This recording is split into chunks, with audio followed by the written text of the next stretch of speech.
Howdy, folks. Happy Friday. Thank God it's Friday. It's Fridays with Kevin Allen, and Kevin is here, and Eck will be here any minute. Russ, start us off with the pre-show. Well, the Summer Olympics seems to be happening, and it looks like one of the sports that we're going to see there is climbing. Climbing is going to debut, and it makes me wonder, are they doing it because it's an outdoor sport in a COVID society? It kind of is a smart thing if that's what they're thinking, because if you think about it, Kev, like, to me, the best idea is to keep as many sports outdoors as you can. Yeah, for sure. And the one thing we know about the Olympic Games is you put country logos and flags on people's jerseys, and we will act as if it is the most important sport in the world for 17 days. Well, is it climbing like the wall at Dick's Sporting Goods? Yes, but it's much difficult. It's not climbing Mount Fuji. No, it'll be climbing like a very difficult course if you were an expert. But yes, at those indoor gyms. But now this is going to be outdoors. So yeah, I think it's an interesting one to throw in there, because there are a lot of climbers now. I mean, I see Jared Leto all the time on my timeline. That's what he does. Nobody ever thinks about falling to their death. I guess I'm the only one, but otherwise it's great exercise. Well, it's the people that think about that keep most of us on the ground, right? Because we do think about that. But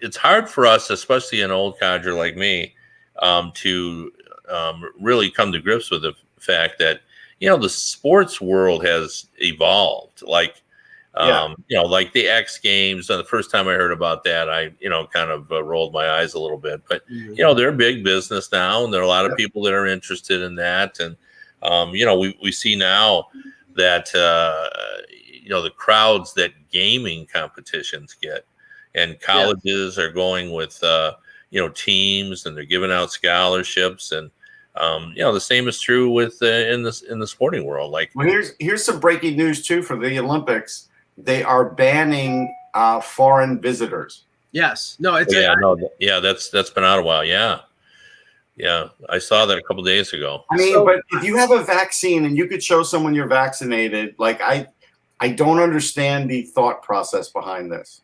Yeah, well, I think they're just being rather safe than sorry. It's easier to. Now, I wonder if that extends to reporters. I mean, from what I understand, that may be for we don't know, spectators, but I wonder if it has to do with. Yeah, I assumed it wouldn't be for reporters, right. But it's.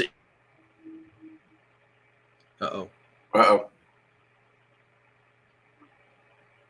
One more bit of news for the Olympics. Yep. Oh, you froze there for a sec, Ken. Yeah. No, I was just saying, you know why they're doing it. It's just easier to secure. Right. When you don't have when you have no people, as opposed to, well, we're going to let some people in. So 2024, the Summer Olympics in Paris will have breakdancing. Oh, Jesus Christ. How do you feel about that, Kevin? Well, that seems more like entertainment. I mean, we've had ballet around for 300 years, and that's not an Olympic sport. Well, breakdancing is going to be now. So I try to be open-minded, but that just doesn't seem to, rock climbing seems like it could be. Yeah, rock climbing is definitely hard. Right. Well, I'm sure breakdancing is hard too, but the point is, rock climbing can be competitive. I mean, you see it when people go out and they say, this was my time, go beat that. Yeah, so, I mean, Russ, breakdancing would be tough, especially for me. If I spun on my head, I'd lose all my hair. Yeah, I mean, the only competitive breakdancing I ever saw was like an electric boogaloo or something. Groove. And it's hard to get a dance off between countries, Kev. There are dance competitions, but they're not in the sporting realm. Right. I mean, I don't have anything against breakdancing. I don't either. I just don't know how they're going to make it gripping enough or exciting enough or competitive enough for us to care. Well, I know what you said before is generally true, but I don't know. This one's going to be a tough one. Russ, they're gonna pull competitors from The Masked Dancer.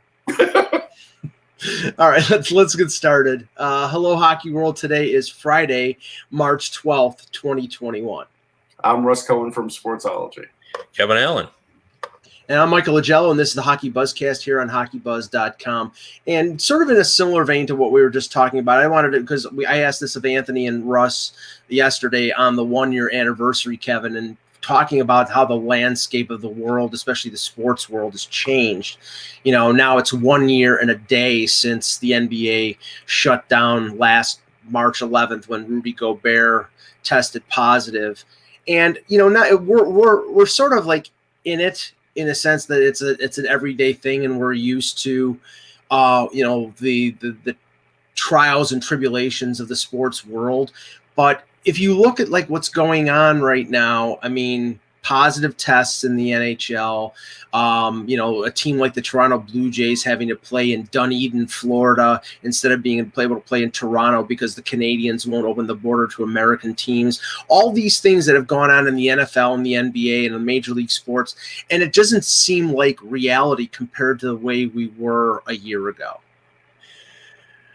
No, but, you know, the one thing that, you know, has happened, like, you know, we went through this period in the NHL when it seems there was just far too many, and it certainly has reduced since then. You know, since they enhanced the protocols, you know, we've had a smattering as opposed to it looked like we were surging. So, you know, it's been a work in progress. Everybody's done the best they could, and, you know, I'm glad that we did it. It was not perfect. But, you know, we knew it wasn't going to be. And, you know, the NFL kind of showed everyone what it was going to be like. And, you know, you always thought there was so many positive tests in football. You think, well, they won't possibly be able to, you know, hold this together. Their dressing rooms are larger. There's more people you're dealing with. But you know what? They crowned the Super Bowl champion. There was, you know, drama. We didn't have people in the stands. And now, you know, already you're seeing the difference now that we have some people, 50 million people vaccinated or whatever the number is now. And, you know, you're talking about 10% or 20%. It won't be long till we'll be back with the full arena. So, you know, you can see the light at the end of the tunnel here. And, you know, we just got to remain vigilant, and people got to be careful. You know, we're not through this yet. And then we're going to be back. And, you know, we're going to be dealing with COVID probably like we do with the flu, where we have to get a renewal. Yeah. Now, Kev, what my feeling still is, even though I know at some point we're going to get like, you know, 25% in the playoffs in the stands and some different things, I kind of wonder, though, if a Canadian team is going up against a U.S. team in the Stanley Cup, and there's still an issue where, hey, they can only have 25% in their home building. I do kind of wonder if they would move it to a neutral site so they could fill the arenas. Bettman and Daly talked about that yesterday in their conference call, Russ. I mean, they're not throwing out the possibility of, for example, if Toronto makes the semifinals, them playing their games in Buffalo. Right. That's what I think is going to happen. Yeah. Or Winnipeg playing in Minnesota or something like that. That's what I think would happen. Yeah. Yeah, because I mean, right now, I mean, obviously the Canadian border won't be open, and the whole problem is not the Canadians playing in Canada, but the U.S. teams being able to cross the border and not having to quarantine for 14 days. That's a non-starter, so they may be forced to play. You know, Toronto. And the problem is Toronto fans won't be able to cross the border to come to view the games because I believe they would have to quarantine for 14 days going back. So yeah, I just figured, I didn't hear that quote, but I just kind of figured that was probably what's going to happen. Well, you know, you sort of misspoke. You know, the 6.5 or 8.5 million Toronto fans in Toronto will not be able to come. Right. But the 2 million Toronto fans scattered around the United States will be flocking. I wonder if this isn't, you know, another opportunity to test something out. Like we've been able to test 2-game series and 3-game series, and I think we all found we liked them. Mhm. And I wouldn't mind them, just sort of saying, hey, like if Vegas was allowing high capacity, saying we're going to hold the 7-game series in Vegas, Right. at a neutral site, That's interesting. make it, tie it, make it a big event, do your thing, and just, and if it's only a one-off, it's a one-off. Yeah, I think that could happen this year. I really do. Yeah, it's a novelty, and check it out. Well, Stephen Wino tweeted out a couple hours ago that of the 25 NHL teams right now, only 5 have not been cleared for some percentage of fans. And that's Chicago, Washington, and the three California teams. Colorado is going to have fans, I guess, in a couple weeks. Minnesota is going to have fans as of April 5th. So, I mean, Texas can have full fans, which is crazy, but they can. right. Yeah. Well, in Detroit, they have less than 1,000. It's 937 or something. So. Yeah. But just along this vein, and then we'll wherever you want to go. Yeah. The reports yesterday, and I pondered this question last week, was how the length of quarantine was going to affect the Canadian teams at the deadline. And we saw with Pierre-Luc Dubois sitting out for 2 weeks and then coming back and and injuring himself because he was completely, not playing, not skating, not doing anything. Apparently the 7 Canadian teams have petitioned the Canadian government, and they have some confidence. Yeah, that's actually where we want to go, Mike. You're perfectly transitioning into my story. I was just talking to somebody about. And I apologize for being late, but I was I got through to somebody in Montreal who I've been waiting to, who used to work at the NHL, and I was in Montreal. Yep. And because I was getting this impression, and before this, I talked about it last week on the podcast, before this article came out, that the Canadians were petitioning them. I got the impression from talking to Canadian teams that they weren't super worried about this quarantine thing, that there was going to be some kind of out for them. Am I breaking up on you guys? No. All right, I'm freezing on my end. All right, so there was going to be some kind of out for them, and they weren't super nervous about it. And then that person just called me now and is talking from Montreal, and we got into some Montreal rumors, which I'll get into as well. Yep. Was saying, that they believe it's going to turn into a 7-day quarantine from a 14-day quarantine, and that it's going to be as long as that person is tested immediately, like upon the trade. So basically, a guy gets traded, he gets tested, right? Right. And after that test, if that test comes back negative, I mean, and that starts the quarantine right there, the West day 1 still when the trade's made. Yeah. And the big issue, this is the big issue, right? And we thought, it's funny.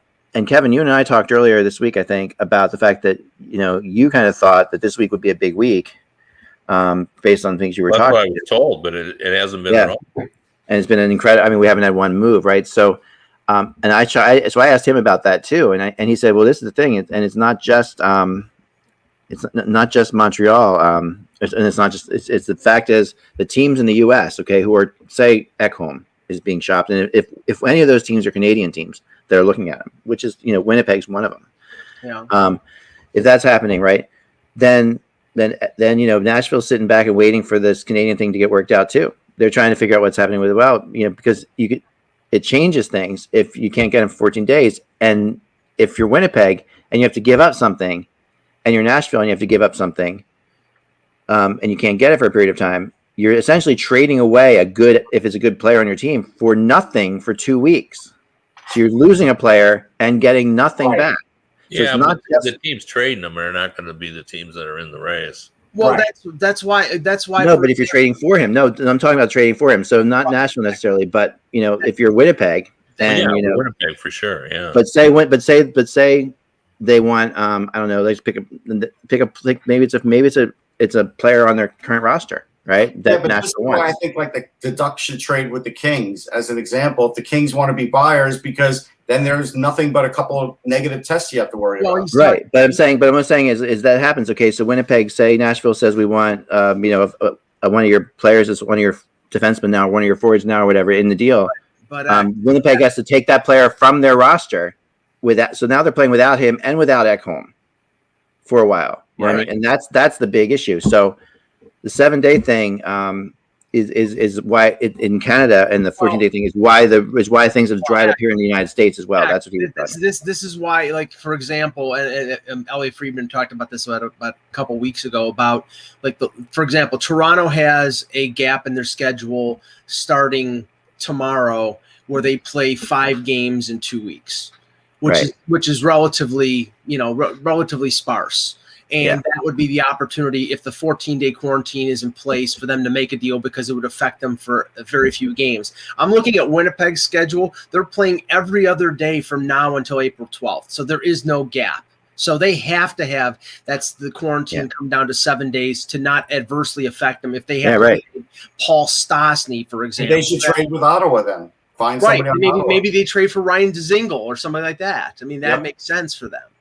Or Vancouver. Yeah. But even if I mean, and there are, I think there. But so the bottom line is that now it didn't really help. It's not helping Edmonton right now get their goalie in there. It hasn't.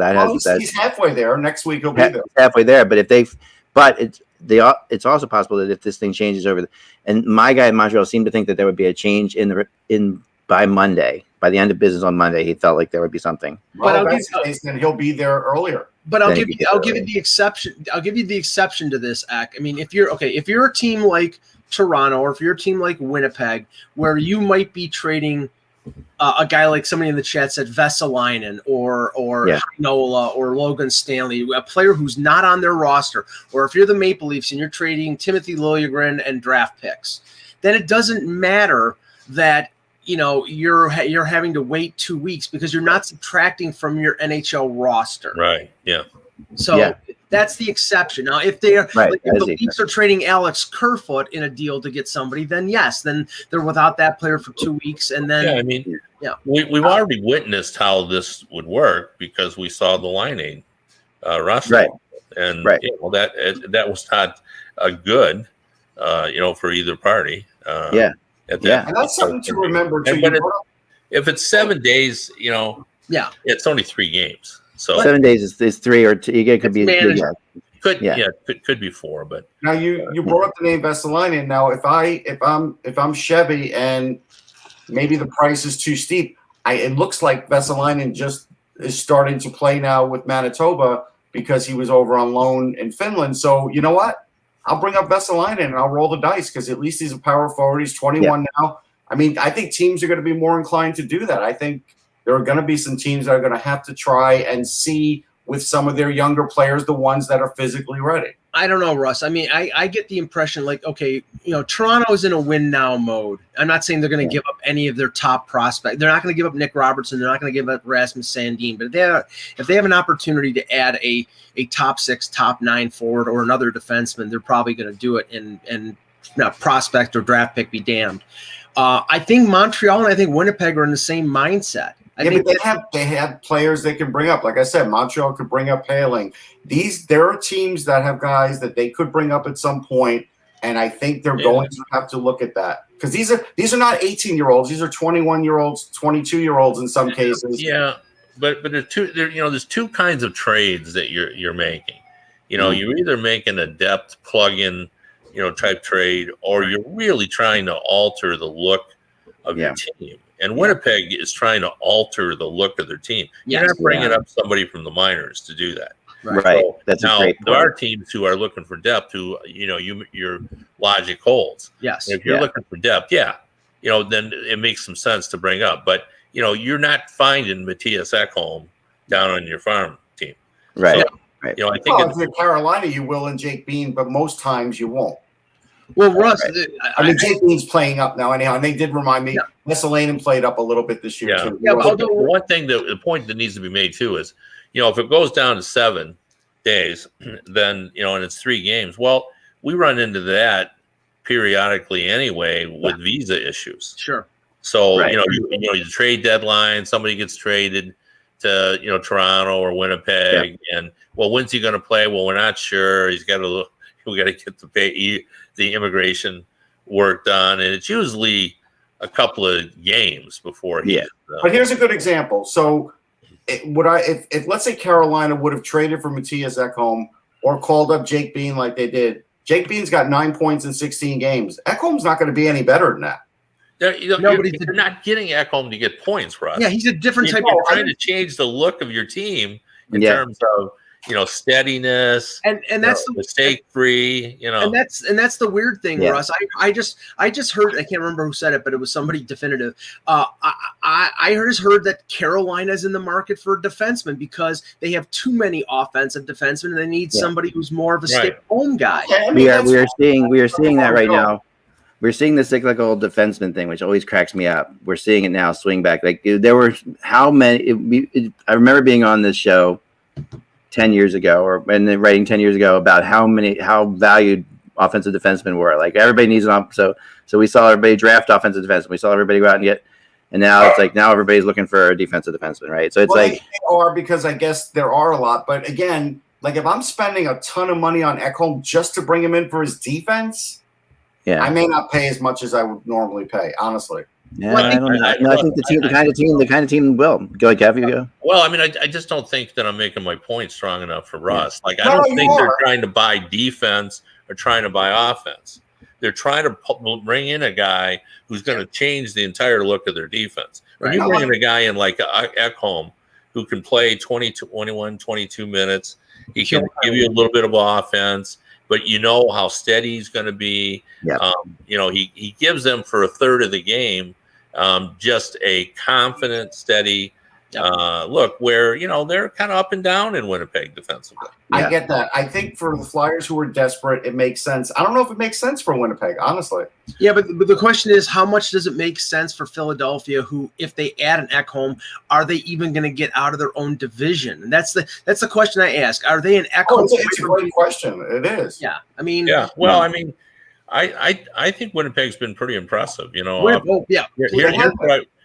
I wrote this yesterday. Yeah, this is good. I want to talk about this article. If you look at Winnipeg, their offense, it's right there. They have the same number of goals as Edmonton. They're not that far behind Toronto. They're in the ballpark. I think they were tied for 4th or 5th in scoring. Mm-hmm. Their goaltending, to be honest, I like Freddie Anderson, but I'd take Hellebuyck over Freddie Anderson. Oh, every day. I'd take certainly him over the Edmonton goalie. So their offense is and their goaltending is good enough against that level of competition. Yeah. So where are they a mess? Well, we know where they're a mess. Right. And the back end. So that's what I'm saying. They're not trying to add a depth guy. They're adding a guy they think can change the whole makeup of that defensive group. And I think he can do that. I'm really bullish. What's interesting about that, Kevin, is this. Like they have been that way since when? Like since they lost what their character of the defense was, which was Dustin Byfuglien. Dustin Byfuglien was No, I really Dustin Byfuglien gave their defense some character. They lost 4 defensemen. I know, but since then, I mean, I really felt like Byfuglien gave that defense a character. They gave that defense a player that people hated to play against. I don't think he was. They were struggling even with Byfuglien. When at the very end, yes, but when you lose, that's all he would be now. When you lose Sherratt, Tyler Myers, Trouba, and Byfuglien within 1 calendar year, your defense is screwed. And I know they added Pionk, and Pionk has been a nice add. But if you watch that game last night, and believe me, I have all the respect in the world for Connor Hellebuyck. He gives Team USA a chance to win at the Olympics based on the way he played in the last 2 games. And I know he's played that way the last couple years. They will not get out of the second round of the playoffs with that defense. Not a chance in hell. Well, you can't say not a chance in hell because he'd have to stand on his head for 7 nights. Right, but he is capable of doing that. Maybe, but if you need, I would say it's a small chance. I would say it's a small chance. Yeah. Let's do a couple things. I wanted to also for the last 15 minutes of the show, I wanted to do people whenever we have Kevin on. I always get complaints, and I always forget this. And they're not complaining about Kevin; they're complaining that they don't get to ask Kevin things. So I think that we need to have question and answer time with the professor. I'm going to call Kevin the hockey professor. So this is our professor. It's looking good now. I like the mustache. It's really like it. I explained this earlier, but yes, I was so Civil War general like with my beard, and I gave up command of the South Carolina Brigade, and I thought, okay, it's time to get back to civilization. but it's taken me. I've had to not whack this off in 4 stages. I'm in stage 4. I just keep taking the chunks of it, little by little, and now I'm down to this. I figure, I'll get it down to a normal mustache, maybe tonight or tomorrow, and then by Monday, I hope to get rid of the mustache. But this would be the handlebar mustache, which is like rare. Well, this is as far as I could get. I can only allot so much time in a day. I understand. He's only got a certain amount of grooming time. Yeah, it's just ridiculous. I mean, can we all admit the women are just way better at that kind of thing? I mean, my God. Well, we have to sit there and complain about our faces. Yeah. So, let me bring up one thing quickly here, because it just broke before the show, and I think it has potential in terms of what the one particular contender might do. The news broke that Anders Lee is out indefinitely with a lower body injury. Now, okay, wow. we're a month before the deadline. We have no idea how serious the injury is. It could be a couple weeks. It could be, but if this is serious, if it's a long, now, and here's where I'm wondering if Lou kicks into gear here. Okay, I think the Islanders were going to do something with Lee healthy. This makes it even more imperative that they go out. And I think if they were going to add something, Kev, it was going to be up front. I think they need scoring, and I think it makes it even more important. Yeah, they've really been, and they were one of the teams I talked about as well. Yeah, they were leading. I don't know where they're at today. I didn't look at it, but they were leading that division, and we still weren't talking about them. We're talking about Washington. We're talking about is Pittsburgh going to make it? What's wrong with the Flyers?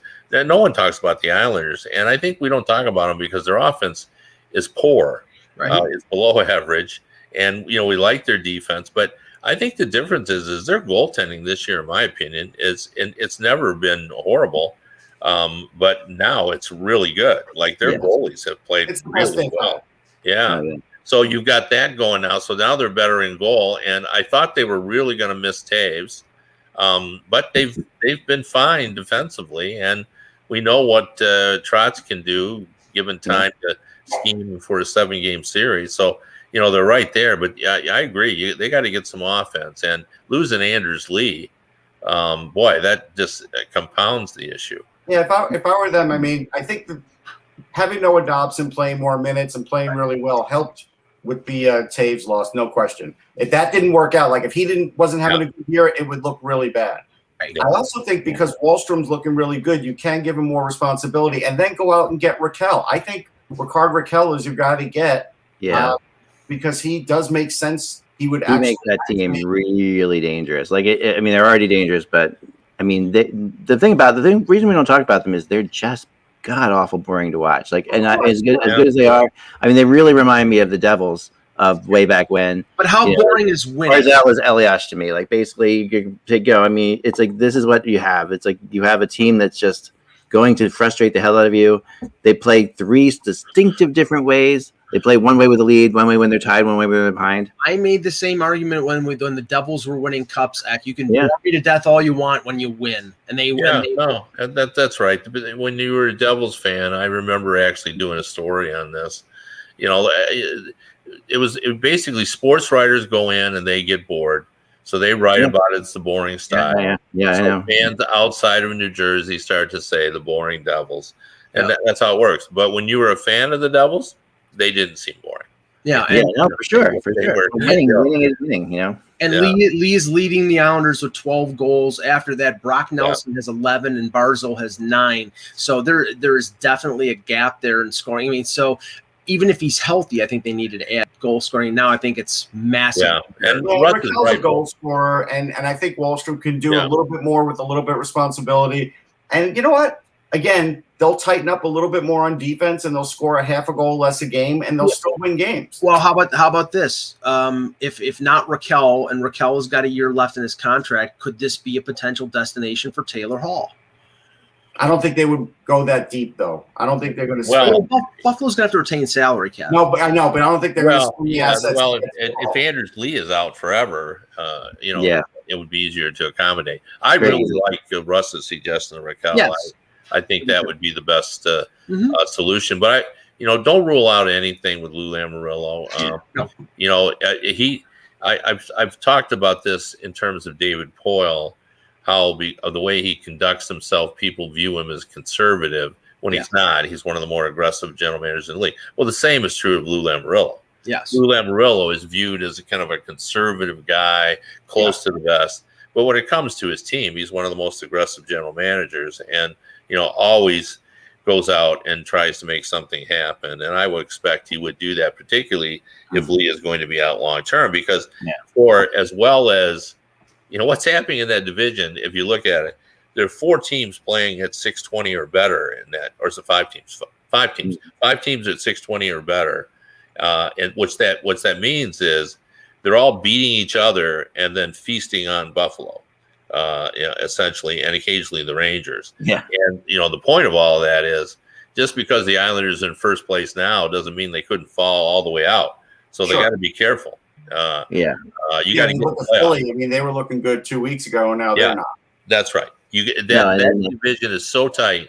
You got to be really careful not to think you can put it on coast and get in. So if Lee is out for a long time, he's got to act now. I'll give you one more name too, and this would be Lou dipping back with his old team, but I think even more than Taylor Hall, because I think the Devils would also retain. I think he might go for Kyle Palmieri. Yeah. I'd like that. I still, of all those 3, I think Raquel is. Yeah, I do too. He goes here, then down for a little bit, and then down a little bit more. The brief discussions I've had with Fitzgerald about Palmieri, he just wants to keep him in the worst possible way, and I think he'd be a trade. But if he doesn't have a deal before April 12th, no, I know, but he's working on it, and I think he would be afraid of moving him out of there at all. But, you know where Palmieri's been I think you've rumored about this last year or the year before, but Boston has always been connected to Palmieri, and that could, they're definitely looking for depth of scoring, and that would make sense. I'll give you the other long shot. Same guy I brought up yesterday. Maybe you talk about Evander Kane, because in court right now they're talking about terminating his contract. So this would help him out with his bankruptcy case. I mean, I looked into this, Russ. Yeah. The thing is, if the bankruptcy judge changes the chapter from 7 to 11, then right now San Jose is saying they are guaranteeing that they are not going to void the contract.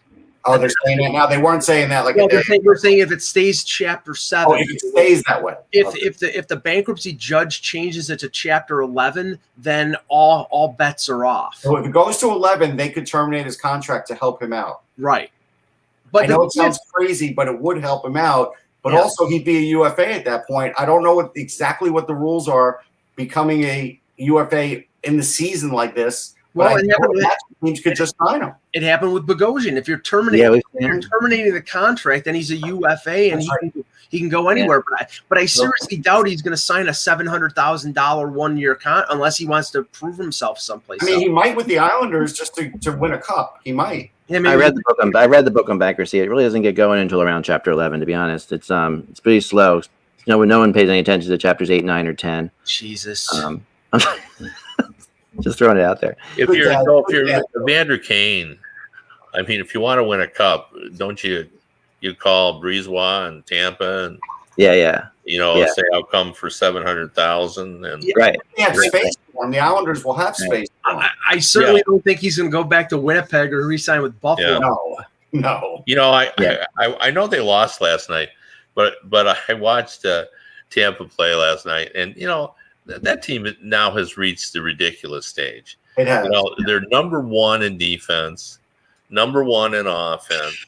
They got the best goalie in the league. He didn't play last night. It's just absurd. They're nasty. They're hard to play against. That team is really, really, really good. And on top of that, and the cherry on top of the sundae, Kev, is today Julian Brisebois came out and said that Kucherov is on track to come back. For it's a miracle. It's a miracle. Yeah. But he'll add something. Steven Stamkos can disappear because of injury for a long time. They just keep chugging along. wrong. And I know that that they failed to win until last year, but boy, coach is good. Cooper's and their system is producing young kids like Radish and Volkov, and I mean they're generating. They draft well, they develop well, they don't rush players. I mean, we talked about like what the buyers would add, and again, I don't think they really need to add anything other than the goaltender. McElhaney doesn't look like he's struggled the last few games. Maybe they would go out and get themselves a third goaltender in case. Yeah, but you'd only go out and get a goalie if there was a proof that a guy could handle playing 5 out of the last 50 games. Because before he played last night, that's what they announced on television. That of the last 50 games, he has played 5 of them. Yep. Now, I don't know many goalies who can look sharp, when, there's 50 games and you get 5 of them. Yeah, my theory, and Eck always fights me on this, is if your number one goalie goes down, you are dead meat. That Ken Holland always used to say that all the time when people would say, he said, well, everybody's in the same boat. If you lose your I mean, other than Cam Ward, it's hard to find a team that's won a cup with a backup goalie. And Alan brings up the other little bit I wanted to bring up.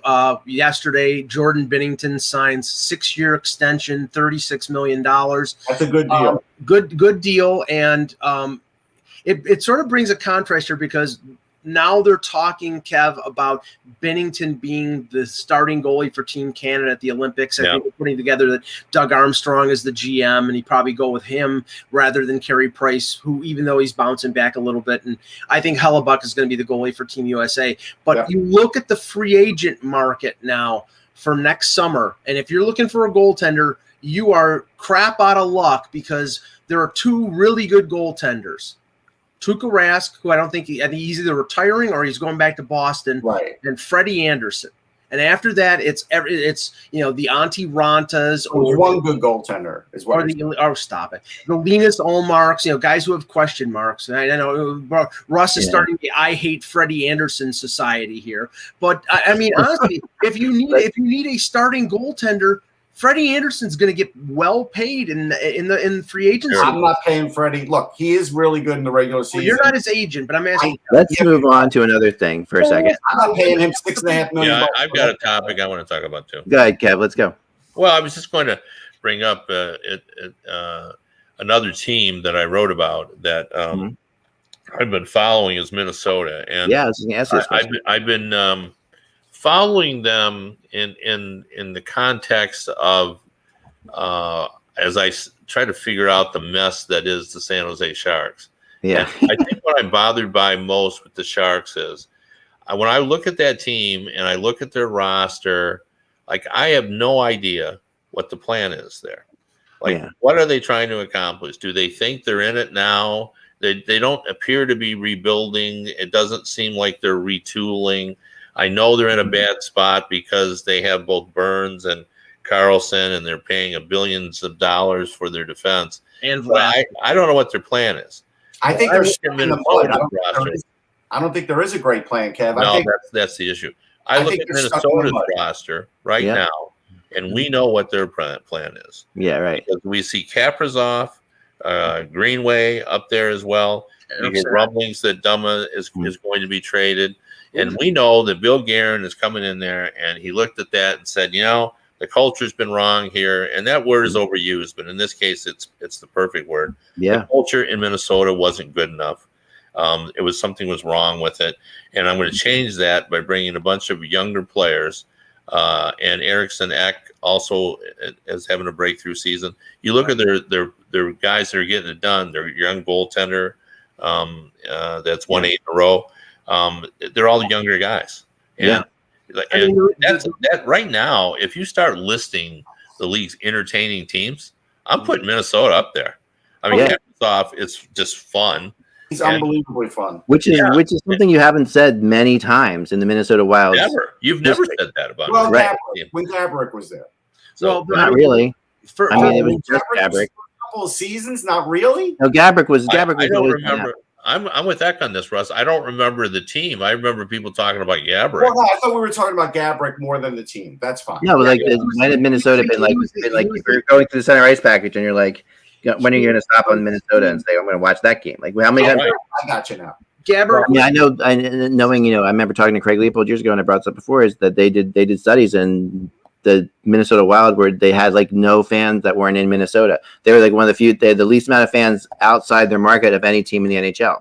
Yeah, that was the Dwayne Rollison, Manny Fernandez Wild team with Jacques Lemaire, where Gaborik was the only guy who could score. But I mean, they're an exciting team. But to your point, Kev, they have to trade Dumba because they have 3 defensemen with no move clauses, so they have to protect Spurgeon, Suter, and Brodin. So they either trade Dumba before the deadline or before the expansion draft, or they lose him for nothing, unless they protect 8 skaters and protect him and risk losing one of their young forwards. So that's a distinct. But playing like you're playing now, you can't trade Dumba. Like you've got to ride this out. I think you if you have a chance to actually win something. If you lose him for nothing, you lose him for nothing. Yeah, if you don't, you have a chance to win the Stanley Cup here. I mean, you can trade him later.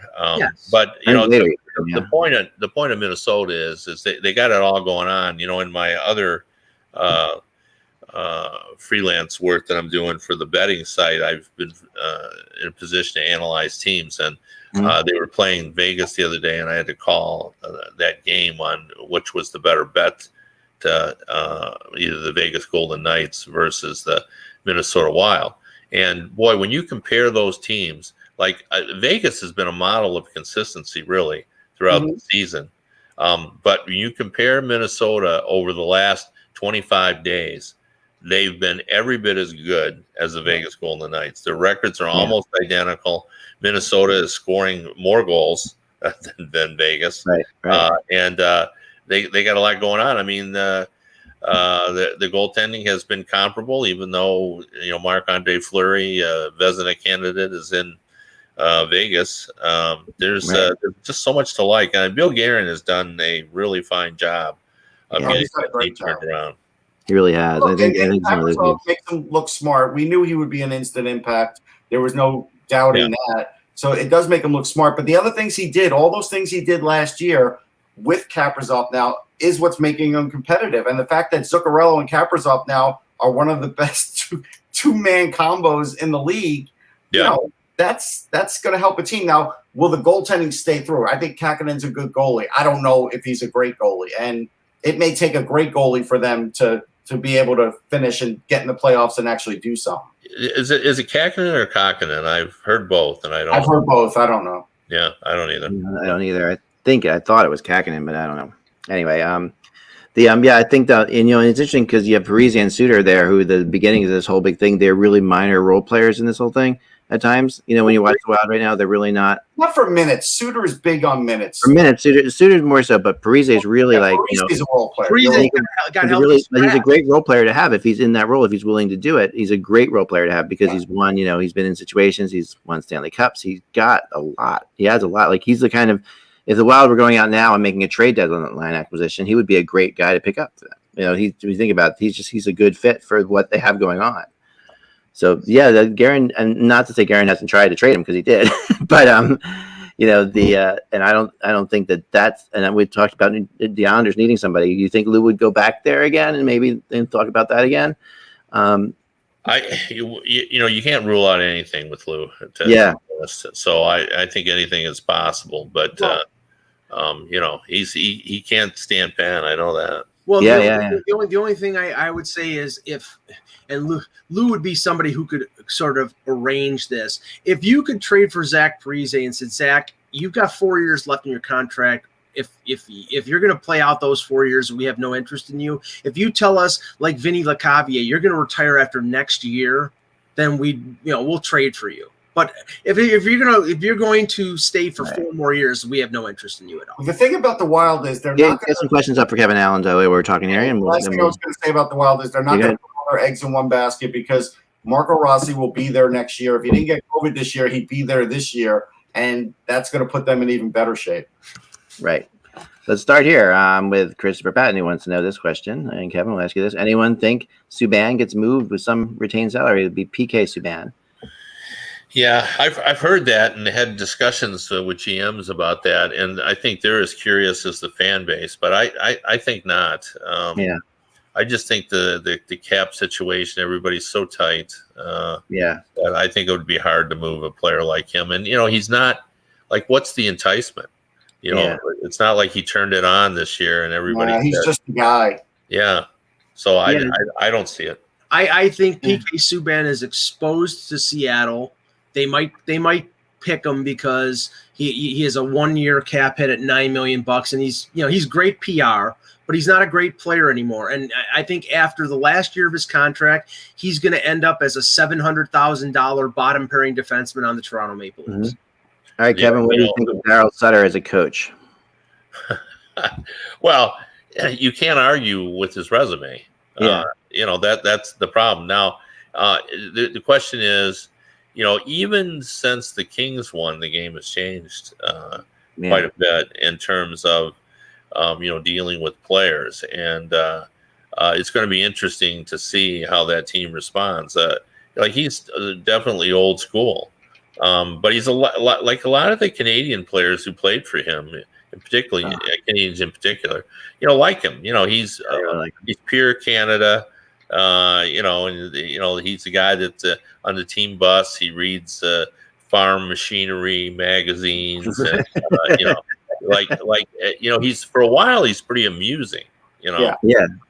And then after a while that wears off. So I think over the short term, he truly believes that, hard work can, outperform skill.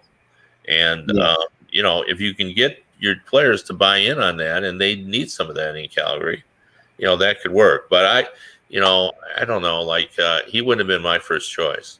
No, with me. But, Kev, I really think it matters what they do at the deadline. If they get more of his type players, maybe they do make playoffs. Yeah. You can't move some of these guys. It's going to be a harder thing to do. Think about this is one thing I want to throw out about him that I think is interesting. He is definitely, I always think he looks like Sam the Eagle from the Muppets, first off. But I do think that, and there are great pictures out there, search Sam the Eagle and Daryl Sutter, you'll see what I mean. But the other thing, what I really do think is he plays off this, I'm not the smartest guy, let's just work hard type thing.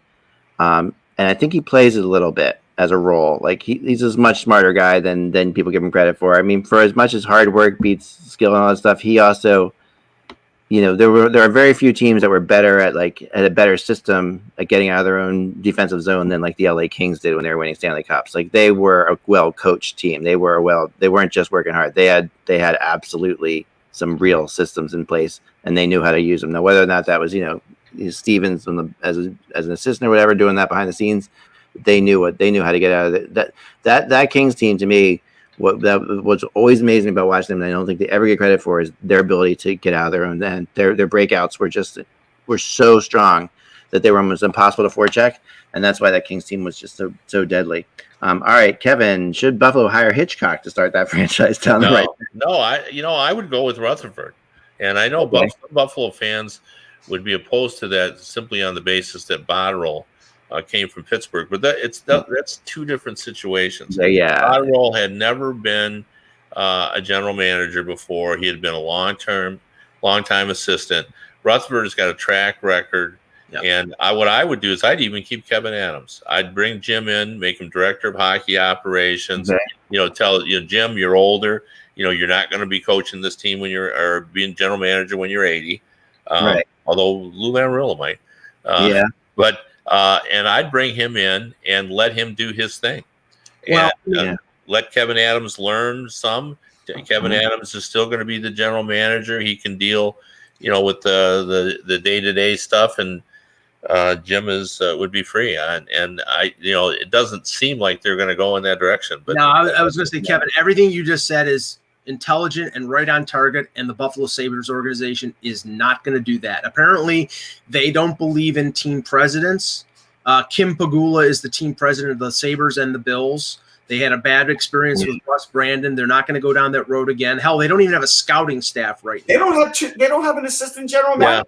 It's ironic because they had one of the best team presidents that ever in Quinn. Remember way back when he was like, he was really a good team. And honestly, he was a great team president. Well, I don't know that he wouldn't, Rutherford wouldn't have butt up against butt heads with the Mrs. Pagula, because he wouldn't have anything to do with. No. I mean, assistant GMs, like, they don't have any. Mike told me that. I was shocked. I'm not saying that Rutherford would, but apparently that's not the structure that they right. Well, yeah, they're streamlining for sure. Now, I will say this: I think the perfect fit, and he sort of let things slip on a Toronto radio show that he might have interest in Buffalo. First of all, Kruger may be gone before the end of the year. I think he'll be gone before next year. They're going to be looking for a new coach. Yeah. I have a feeling Bruce Boudreau might be the way that Buffalo goes. I mean, especially with the fact that, Bruce has got a, sort of bubbly personality, sometimes a little caustic, but I think he would fit with Buffalo, and there definitely needs to be sort of a change of whatever is going on, sort of cleansing the palate of this organization, because right now fans in Buffalo hate this organization with a passion. They really do, because all they've done is disappoint and lose. Yeah, if we start to talk about coaches, they should consider Gerard Gallant too.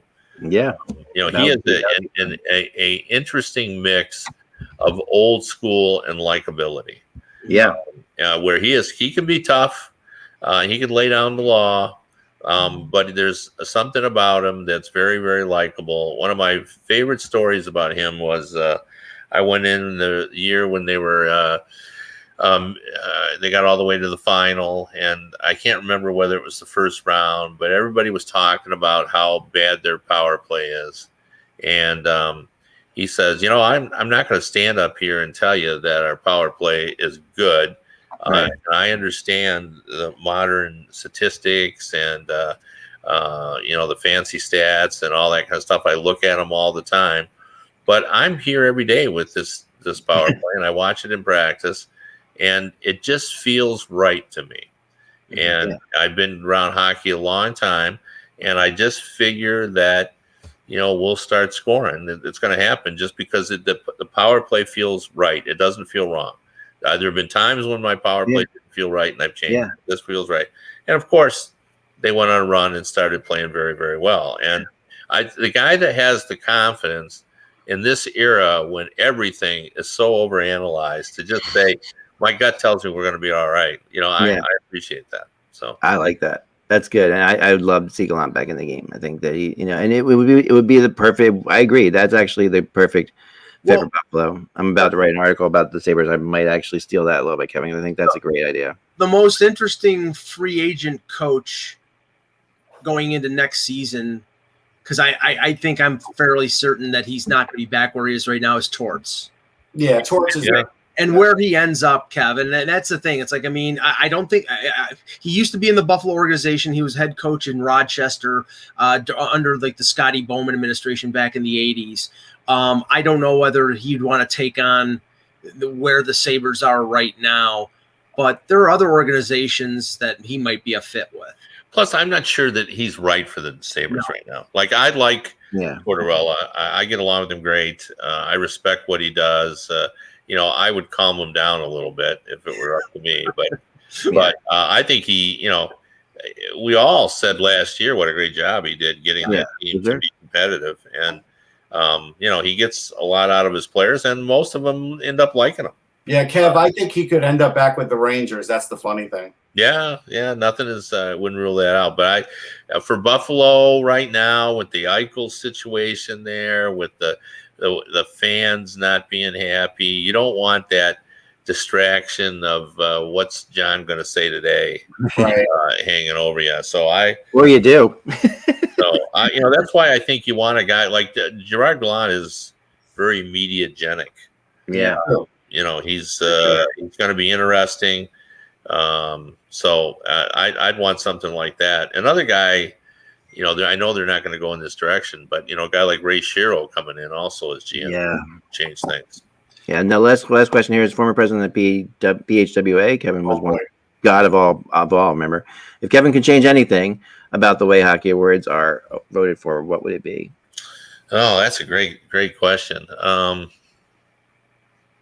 What would I change? I have a few suggestions. I have one. I know I have one. Go ahead, Russ. No, I like Kevin if he wants. No, go ahead. Let me think. My one is to change the calendar to 22 years is the oldest, and it's 22 and under. It's no longer what it is. That's what I would change. I wouldn't go 22, but I was thinking about changing that. 22 might be too low. So 23. Yeah, because we got to get college guys in. Yeah, 22, 23. I'll go. Okay. Yeah. 23. I'm okay with 23 also. Yeah. I'll say I would. They narrow it down to the top 3 for the award ceremony. I think they should. We've seen the Oscars say, well, it used to be the top 5, and then they expanded like to 10. I would say expand it to 5. To have your top 5 be that here are your nominees for the Norris, and it's A, B, C, D, and E instead of just 3 guys. I think it narrows it to the field too much. One thing I would do absolutely for sure is to bring back the true meaning of the Masterton Award. It's too much of become evolved and too much of comeback player of the year. Yeah, right. I would, Masterton is supposed to be about dedication to the game and perseverance, not recovering from an illness or having struggles the previous year and then playing better this year. And when it first started out, that's what it was. They just it was I don't want to call it a good guy award, but it was recognition for great contributions to the game over a period of time. Chris Chelios should have won the Masterton for, how hard he had to work to stay for as long as he did. So, and I think it would be, like Chris Letang said one year, the Masterton is the one award you don't want to win because you've got to go through something horrible. Right. Yeah. If you want it, you had a bad year. I'll give you a good example. I interviewed John Rattel once, and he talked about winning the Masterton in 71. And I guess, you know what? Even a player of his stature, where he was scoring goals like crazy and he was a star in the league, that meant a lot to him. And it still does. Yeah, and then the other thing I would change, and I wouldn't change it just arbitrarily right now. I would actually study it because I think it does need a study, and that is the left wing, right wing distinction and the center ice. I remember talking to Dan Baalsma about this several years ago, and he pointed out that he never even uses those phrases in the course of a season. Like he would never say the left wing goes over here and the right wing goes over here. He would say F1, F2, F3, and he said, there's really not any distinction. It's sometimes depending on the forecheck system of what people are going to do, and so I wonder whether it's time for us to look at it as a forward group, or maybe centers deserve a distinction because what they do is completely different than what wingers do. But I wouldn't say I would change that, but I would at least look at that. I would look at that too. I think that's a really good because I think right now we always run into sometimes there are 5 great right wings and only 2 great left wings. Right. Yeah. The one thing I would say is that I think that there needs to be a number, put it like 60% or 7. Like if a player doesn't get a certain percentage, that you would take it into a runoff of the top 3. I think I'm a real big fan of that in general when you have something like this, because what happens is you get all these people who take votes away from other people and stuff like that. You don't really get to necessarily who the best guy is, but if you have I don't know if it's if you make it, you got to get over 50% or over 60% or whatever. I think percentages would solve that. It's not a bad idea. It's a pretty good idea. Well, the only problem with this is logistics. That would be difficult. Yeah. It's a second vote, I know, but I think you then get down to like, okay, people aren't voting for these stupid, the stupid votes disappear, and you get down to brass tacks, like these are the three best guys. Let's now vote. Let's now just vote between them. See where we get to. One thing I would bring up, in a sense that the organization has gone to transparency, and every year we have some votes that make us cringe. Yeah. And I said this when I was president as well, and we moved over time to transparency. Like, it took some time. I remember the first year we took a vote, it was a vast majority didn't want to publish it for a variety of reasons. And it's not that they were afraid to show their vote. A lot of them, some of them were their newspapers didn't want them to vote, and they wanted to vote. Right. They didn't feel that. The added pressure of, some people felt that if you're in a small community where the only beat writer, that puts a lot of pressure on them. Usually the beat writer that was there didn't care, but some of the veteran guys said, you shouldn't do that to, somebody in Florida who's the only person covering the team. And then, that kind of thing. Yeah. You can, there were reasons to do all that, but, you're never going to change the fact that somebody always thinks they're funny, or they want to draw attention to himself. Right. And so I don't care whether you have 20 voters or 60 voters or 80 voters or 300 voters. There's always going to be some people it's going to exist. Yeah, who are going to put in a kind of a nutty vote, either to draw attention or because they think they're clever. Are funny. Yeah. And especially in this day and age, and we'll leave on this, is that I do think what's changed the biggest in that whole organization in general from the first time, like I talked, you had me come in Dallas at the All-Star game and talk to the professional hockey writers as a blogger when blogging was just starting out and the internet was starting out. Now, because of the internet, because of Twitter, hockey writers are more celebrity-ish than they ever were. Before, when I first went in that time, they were like, these are guys I read, but I really didn't know that much about them or their lives or what they liked or what movies they would go see or anything like that. Now people, I think there's a definite celebrity type thing about that Twitter kind of gives people this feeling of like, okay, we're not just covering the sport, we're like part of the story ourselves. That makes putting your vote out there more appealing to everybody. Yeah, we got a brand now. Exactly. And that did not exist when I first came in. And I got people were accusing me of it because, that's what, Ekman was kind of like that kind of thing.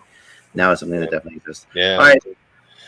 Time to go, guys. Everybody. I do think we have to have as many people vote as possible because I agree. You shrink the margin of error. The more people you have voting, the more likely you are to make sure you get it right. Yeah. By the way, I think we've gotten it right for a lot of years in a row. Yeah. So.